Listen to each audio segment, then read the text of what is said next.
get up first thing and then fix whatever on my body needs to be fixed that particular morning because it's lived a hard life. Do your stretches. Yeah. If I don't, bro, like I'm telling you, it is very noticeable. And then I brush my teeth.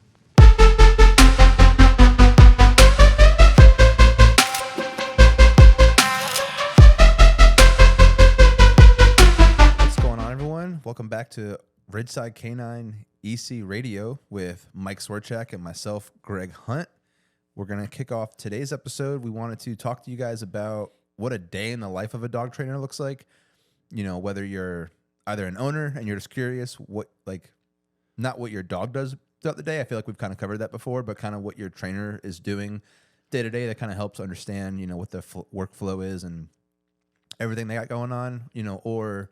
And I think, and sorry to cut you off, but I think like an important thing is this came from, you know, subscriber feedback. Somebody posted a question, wanted us to do it, so we're going to do it. So as a reminder, if there's something you want to hear us talk about, put it in the comments, DM one of us, and we'll make it happen. Yeah, it absolutely. Makes sense. We really enjoy doing this. We really enjoy the feedback that we have been getting from everybody, you know, whether it's been commenting or kind of private messaging or just talking to us in person. We just want to help more people, so this is what the goal is. Love it. So day in the life of a dog trainer, you know, we talk about a lot of it being 24/7. You know, you'll hear us say that a lot. And this kind of, we're going to lean this more towards the at-home board and train day in the life. You know, there are lessons-based dog trainers. Like we do lessons, we do random other stuff. But this is more towards that, like, at-home board and train trainer. You have 3 to 6 dogs, whatever it is, in your care, in your home, you know, their welfare, their cleanliness, their training, the client relations, all of that is fed through that trainer working for the company, whatever it may be. So breaking that in, you know, obviously as a board and train trainer, if you're working for the company, you get the dog assigned to you in most cases. You pick a dog up or the dog gets dropped off, whatever, and then it's time to start training. So, and we're not going to break down like an overall aspect of what, like, you know, we accomplish in a board and train. It's just the day-to-day stuff. So what is your day kind of look like? When's it start? So my day, and I've actually just started a new schedule routine. So typically either I'm getting up at 5 to 6 o'clock, depending on how many dogs I have, depending on what my goal for the day is. Because again, things change throughout the day if I have graduations or lessons or other like personal affairs to attend to. And we're getting ready to get into summer, so yeah, getting it like with the different weather can change a whole bunch. You know, in the winter, I don't want to get up as early, and then in the summer, I want to get up a lot earlier to beat the heat. But right now, like we'll talk about this week, I've been doing a big thing. You know, since I like do a lot at the store, covering down on certain hours with Ashley. This week, what I've been doing is it's a nice shameless plug. Yeah, RS Canine Dog Training Supplies if you need anything. But no, so. I have a relatively light load compared to what we normally have, just because we're weeding down for that Hold the Line conference. Shameless plug number 2. So we have 2 dogs, 2 board and trains right now, and 2 past client dogs that we're watching. So I have a relatively light load to handle. So I'm getting up at 5 a.m., breaking all the dogs. The dogs' welfare comes first. You know, the dogs eat before I eat. And the boarding train dogs eat before, like, my personal dogs eat. The boarding train dogs eat before my personal dogs eat, or go potty, whatever it is. So get up at 5, you know, stretch, wake up my eyes, open up, put on clothes. I've noticed as I get older, the waking up process entails a whole lot more of like stretching joints out, like getting all the cracks out, putting some oil in your joints. And... I used to like roll out into my boots and like pants on and go. Now I'm like, like. I need some water, stretch the hamstrings. It's embarrassing. I have to like really go to a sink and splash water in my face. Like it's pathetic. But yeah, so 5 o'clock, get up, you know, by 5:10, 5:15, with the dogs, and we're just potty breaking. Depending on, again, what we're doing, what the goal set is, I'll either make it a like 15-minute potty break per dog and get a lot of reps in of stuff, like get a lot of recalls in. I might condense it into 10 minutes if we're like, again, if I have 4 dogs.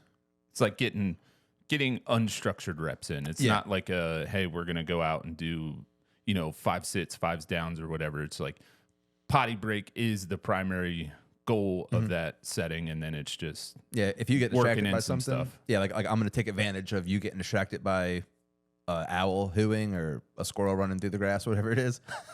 I'm gonna have to find some audio to dub that over.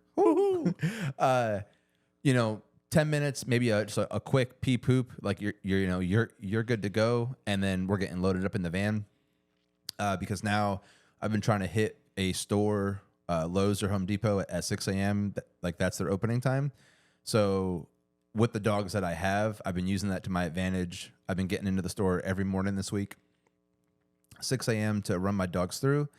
The more finished dog, I'm taking, to the cash registers, to the pro centers, as much people as possible, heading over to like the wood sections to get like a good training rep in, like around forklifts and all the noise kind of stuff.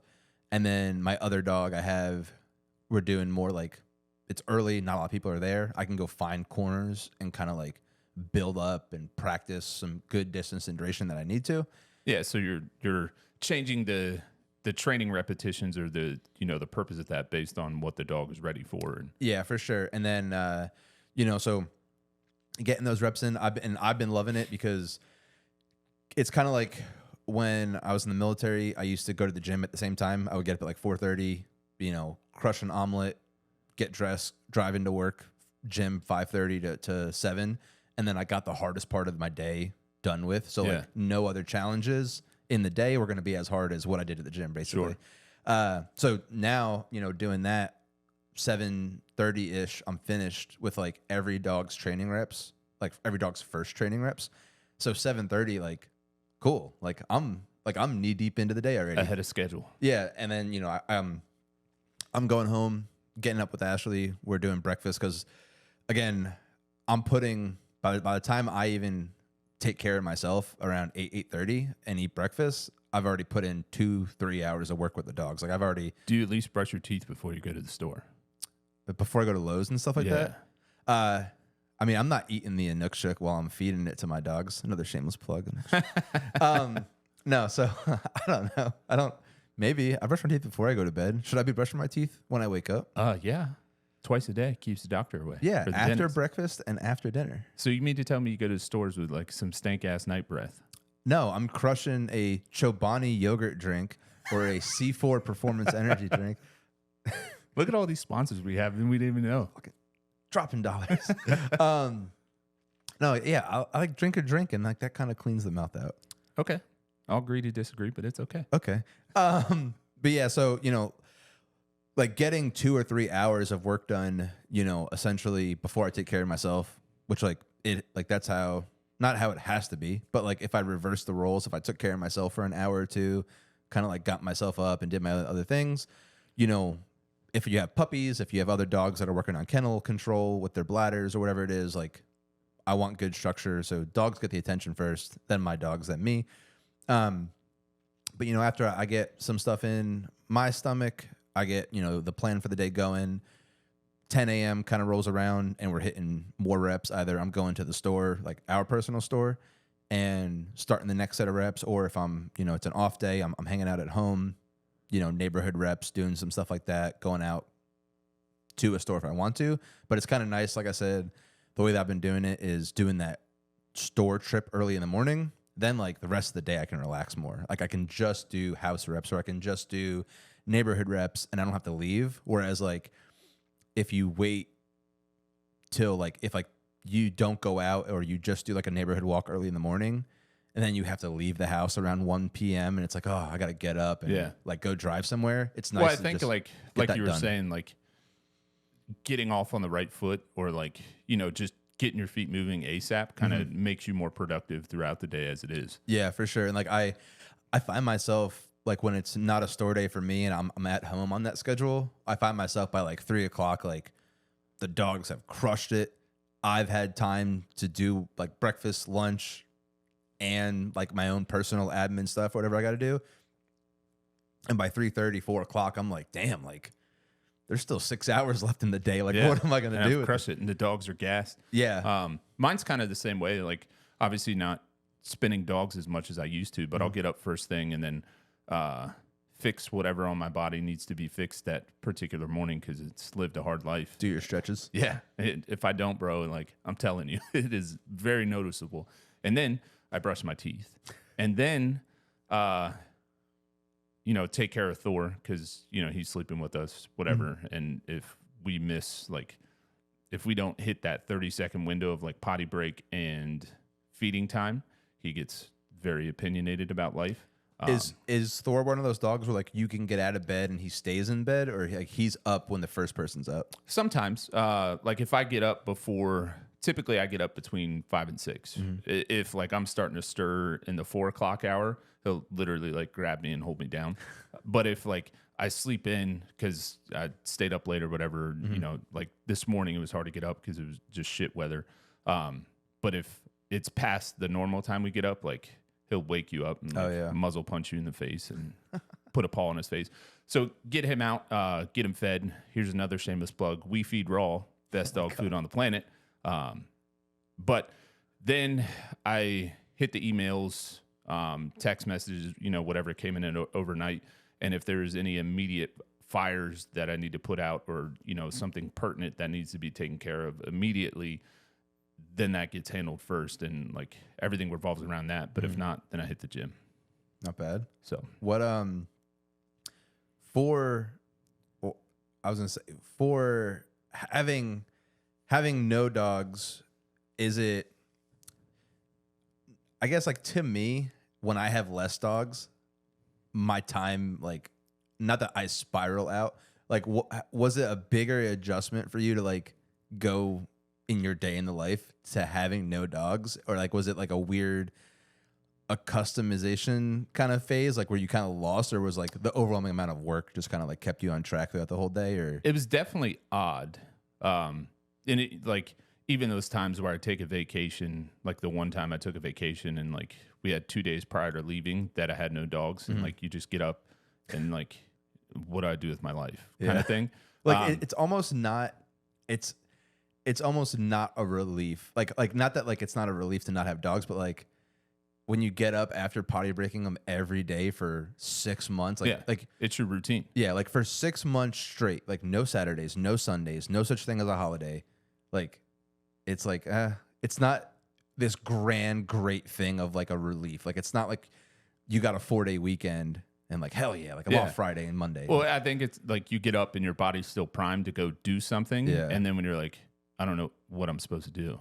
But then, obviously when the transition happened and I had so many new responsibilities, it ended up like just deep diving into like studying what I was supposed to be doing. Cause I really had zero idea of like marketing, reading analytics, doing all this stuff, designing courses, like all foreign stuff to me. Yeah. And then, so now that I have at least somewhat of an understanding of it, like I can kind of bounce back and forth a little bit. Yeah. I was gonna say going towards the end of the day, one of the biggest things that like people don't really realize is like that takes the hardest toll on dog trainers that like do the at home style is, like I said, the first thing we're doing is tackling the dogs. And then same thing for the evening, because depending on the volume of dogs, depending on how your like systems are, fenced in backyard, not fenced in backyard, if you have spousal help, whatever it is, breaking dogs can take from an hour to 2 hours. If you have an accident in the middle of that, it can stretch to that 2 hour point. So like, if you look at it, if you target the dogs to have 8 to 10 hours of sleep, like if you're breaking from 9 p.m. to 10 p.m., 8 hours later is 6 o'clock. So like then you're, 6 a.m. to 7 a.m. Yep.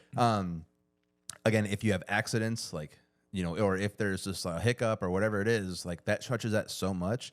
And then it truly becomes the last thing you do in the day and the very first thing you do in the day.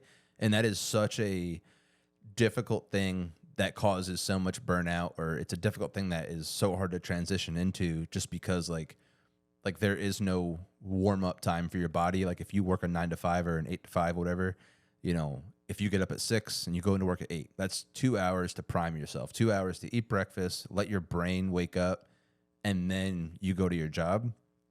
And if you're off at 5, cool. Your brain doesn't shut down until you go to sleep for 5 hours, like from 5 p.m. to 10 p.m. or whatever it is. So like you have 5 hours to decompress from work. Your brain, like your whole mental state can slow down so that when you go to sleep, it's a more recoverable sleep. It's a much more like, hopefully it's a much more calming, like beneficial sleep. But most of the time, like if you're working for a company outside of the dog world, like you can shut it off as soon as you leave. Right. There's no stress of like, are the dogs fine? Did I get them enough? Do they eat well? Are they going to have accidents? Or they getting into something?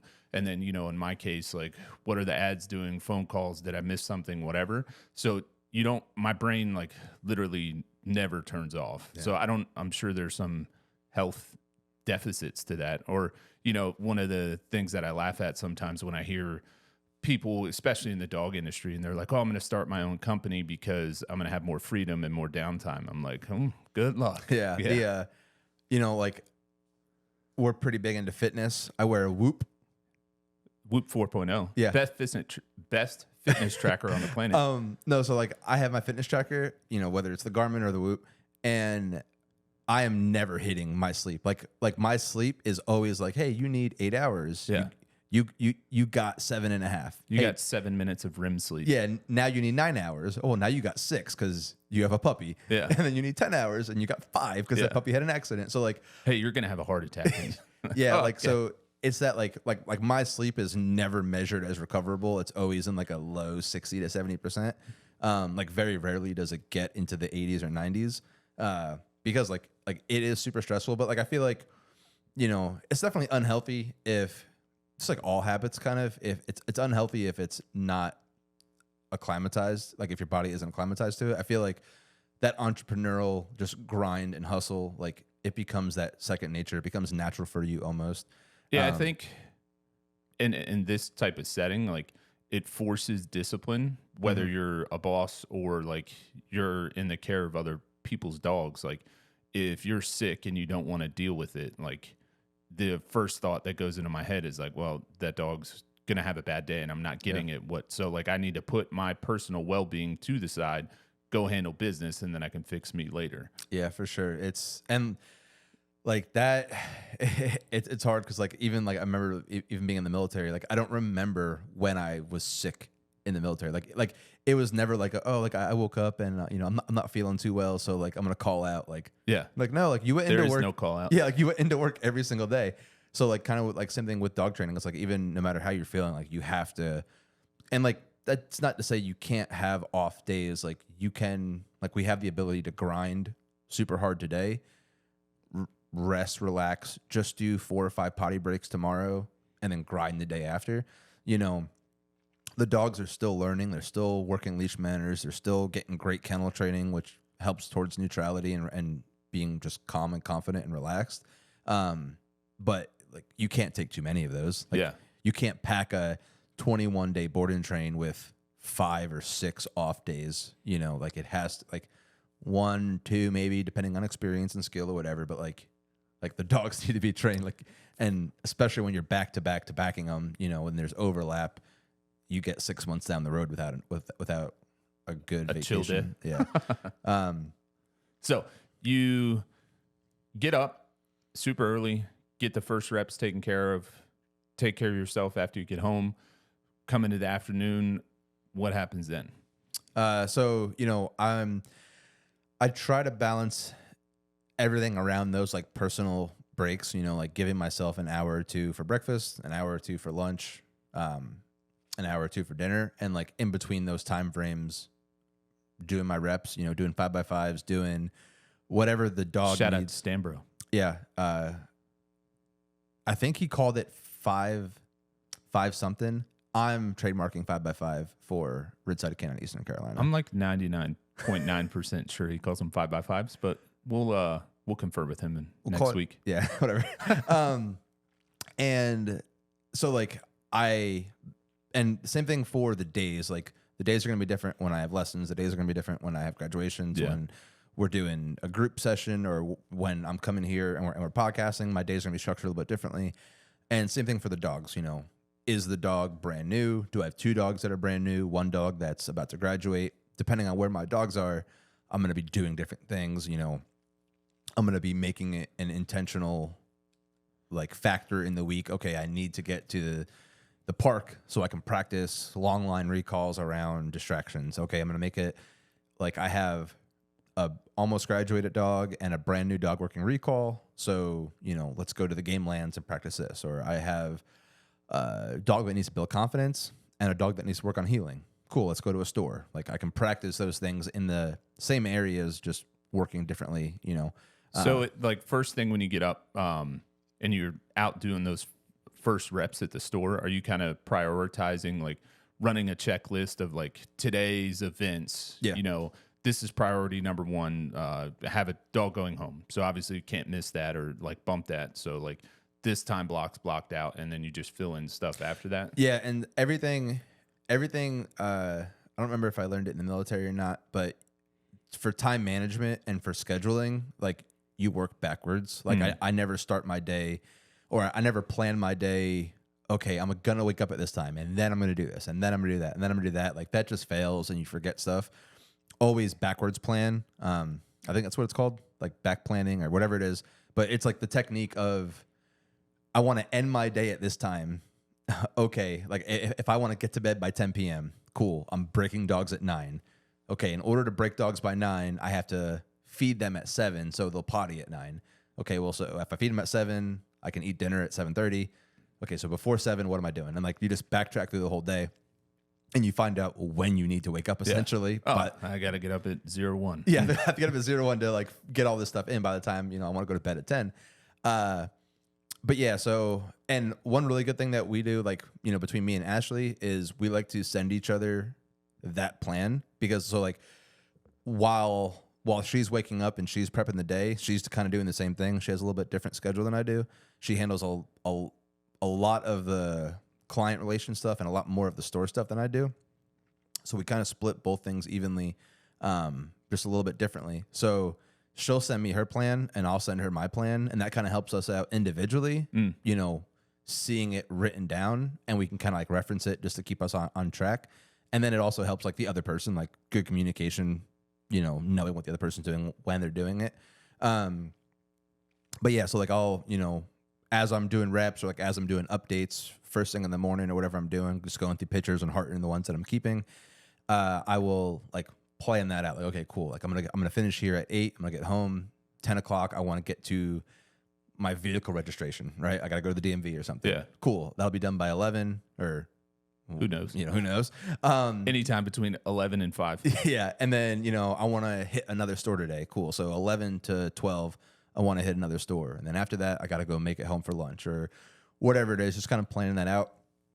You know, and again, like no dog is going to, like there's nothing that says like the dog needs 17 and a half minutes of sit down this 12 times a day per this. Like there could never be a guideline to do that. Like it's all in the skill and the art of dog training that good experienced dog trainers have that art form to like know what a dog needs when they need it. Well, and you've been doing this for a while and like you've seen enough dogs that sometimes you just run into a dog that's having an off day, right? So no matter what, like if the dog's just off, whether, you know, slept wrong or whatever, who knows, like that's not the time for that dog to learn a new skill. So I'm going to, you know, go back to like relationship building or like have a low key day. Like, let's just go hang out. Like you're off. I'm not going to push it. And then other dogs wake up and they're like balls to the walls. Let's go. So then I'm like, okay, we need to do a tremendous amount of like mental stimulation and all this kind of stuff. So it kind of bounces back and forth. Yeah. And so like, it could be like hey, I have an hour block between doing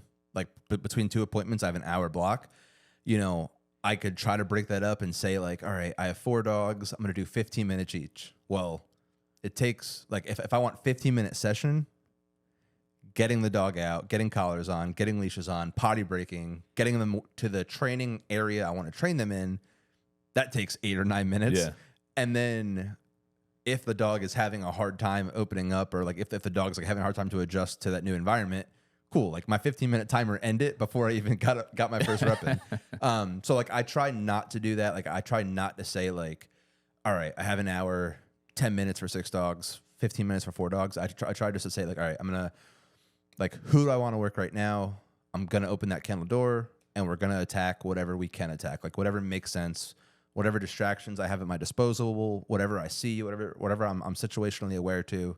And I think that's sometimes where like you can just blow your whole schedule out of the water and you end up being up at like 11, 12 o'clock at night training a dog, because like if I get dog A out and he's just rolling, I'm not going to quit it. I'm just going to like keep going until I start to see like, okay, he's, you know, peaked for this training session. But if it takes him 20 minutes to peak, then I'm going to give him that 20 minutes or her that 20 minutes because that's what they need.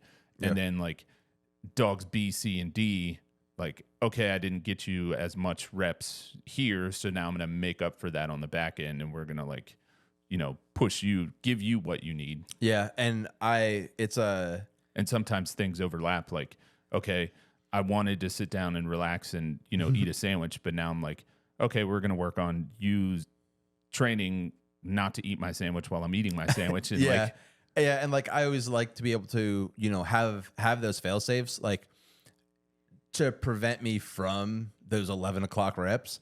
I will always say like dinner and final potty break is always like my 2 fail safes. Like if I don't get enough reps in during the day, if I feel like, you know, the dog didn't get enough, I'm gonna say, cool, I'm gonna allot this dog that I like, not neglect it, but like this dog didn't get enough because I had to focus on the other dogs that need it more. Cool. This dog and me, we're going to hang out and we're going to cook dinner together. Yep. Like, so like that which like, it's a great training experience. Yeah. Like, you know, that's real world stuff. Yeah. So like, I'll always allot dinner as that fail safe where like I know I can cook for 20 or 30 minutes with a dog on my hip, or a dog on place next to me.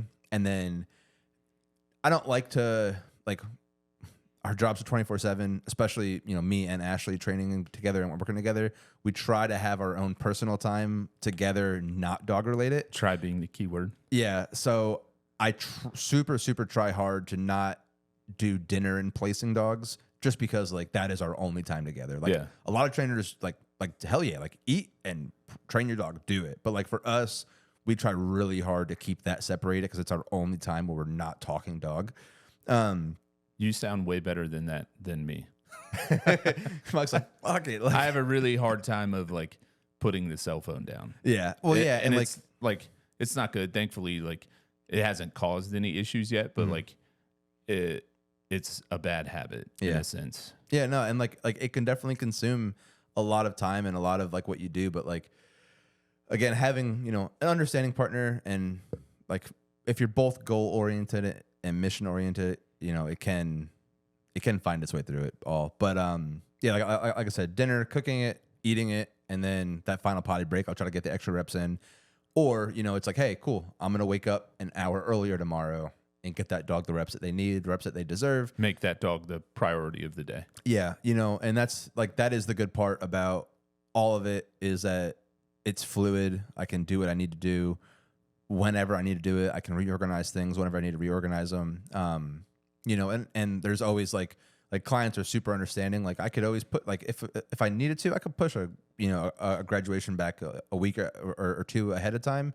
I could say, hey, like, you know, I want to work on your dog a little bit extra, like no charge, like your dog deserves this, you deserve this, I would love to do this for you. You know, and like clients never really have an issue with like, yeah. So that's always good to have. Plus there's follow-on support. Like we offer like pack walks, group lessons, all that kind of stuff. It's, you know, doing right by the client, doing right by the dog is the most important part of it. So it's all capable of being made up no matter what happens throughout the day. So I think, just to recap everything, the day in the life of a dog trainer is like hectic as fuck. I don't know what you were gonna say, but is like chaos. Yeah, I think you have to have beautifully orchestrated chaos. Yeah, it's like I think about the Joker from like Batman, where he's like walking out of the hospital and he's like trying to blow it up. Yeah. He's just trying to figure it out. Some days that's what I feel like.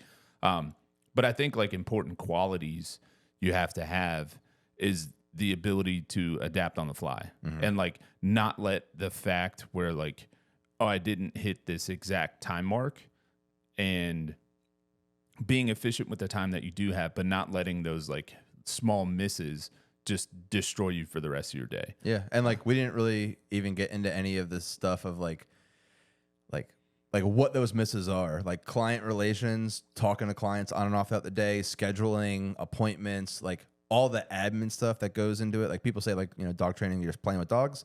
Like they don't think about 5% of the time. Yeah, like it's like there's so much to it. Like I said, like you could be cleaning a kennel, moving a kennel, pull your back out. Now you're tweaked the rest of the day. Like, you know, a client could say this, or a client could ask this, and like, you know, or even, you know, I've had it where like previous clients have called me, you know, 3-4 months out of training, and then been like, hey, Fido just attacked my other dog. I'm like, okay, I'm on the way. We'll fix it right now.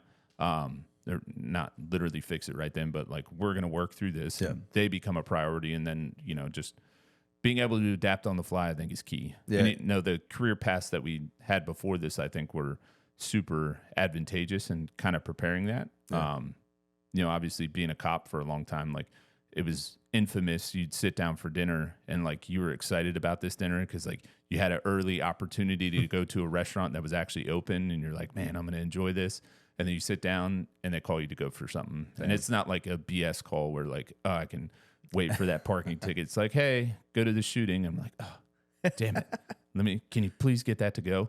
And then you eat it 5, 6, 7 hours later. Yeah. So, all right, let's wrap this one up, and we'll, where can people find you? RSK9NC.Greg on Instagram, and RSK9 Training Supplies is the dog training supply store with all the gear you need to make you and your pooch happy. Ooh. Just hitting slogans on the fly. Yeah. And you can get what, like C4 there? Oh, tell everybody about the raw food that you guys just opened up. Oh, yeah. We have a giant freezer, a double door, with a bunch of Steve's Raw answers and Open Farm raw, goat's milk, eggs, turkey necks. We have a whole bunch of stuff. So either you guys are carrying like eggs, just like real eggs? like pasture, like chicken eggs, yeah.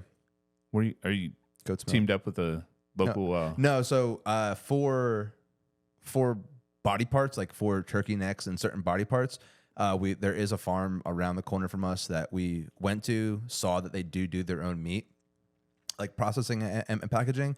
So we're gonna start building relations with them to see if we can get you know, a deal, Locally sourced fresh stuff. Yeah, so I like it. Support those who support you. Yeah, right now it is like if you want a whole complete raw diet, we have the like pre-made bundles of like, you know, you slap a patty in and it's got all the organ, meat, bone, meat, or organ, bone, meat, whatever it is.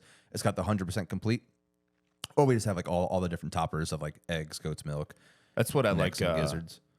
And we're definitely doing a whole episode on food. But nutrition's gonna be a big one. Like, I think it's been a month now, but I switched Thor to We Feed Raw. Mm-hmm. It's super easy, and even in that short time frame, like 2 weeks, once he was fully transitioned, like what it did for him is astronomical. Yeah. Like he was made getting the poops that big. Yeah, really, like, literally tiny. He was getting hot spots, and I thought it was just seasonal allergies. You know, he's only been down here for a little while. This is like his first coming into bloom with everything, and the pollen down here is like insane. Yeah. So he's getting like irritated skin and stuff and losing like little fur patches. And then I was like, you know what? And then I went down a rabbit hole of all the food stuff that we've kind of hinted at and how shitty the industry is. Yeah. And switched him to We Feed Raw, and bro, it fixed him in 2 weeks. It's amazing. That's solid. I love it. I love seeing dogs get better on better food. Yeah. I mean, it's the same as humans. Yeah. But all right, so we'll wrap this one up. Again, you can find him where he said, and you can find me at Ridgeside Canine, Eastern Carolina, if you're interested in dog training, or Mike_Swarchek if you want to see more of the personal side. We'll see you next time. Later.